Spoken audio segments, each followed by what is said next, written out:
Mill-elezzjoni tal-Kunsilli u tal-Parlament Ewropew l-att tal-voti mistenni jsir kollu b'mod diġitali dan wara li s-sena l-oħra ġie ffirmat il-kuntratt mal-kumpanija Ingliża Idox, l-istess kumpanija li għamlet xogħlijiet fl-istruttura tas-sala tal-att tal-voti fin-Naxxar. Waqt żjara li kienet organizzata għal midja ġiet ippreżentata s-sistema l-ġdida tal-att tal-voti li issa tinsab lesta.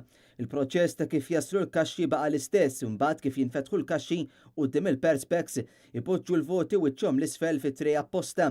La darba dan il-proċess ikun lest, il-kaxxa tkun immarkata b'barcode uniku u tgħaddi minn scanner li jiġbed ritratt tal-voti kollha.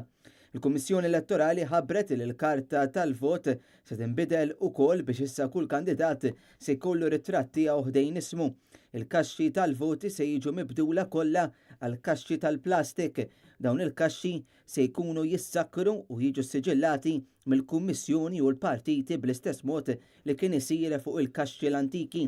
Intant fil-jiem li ġejjin mistenni jsir l-ewwel test ta' sistema tal-voti li jinvolvi aktar minn 300 vot sabiex jassiguraw li s-sistema hija lesta għad-domanda tal-elezzjoni Maltija.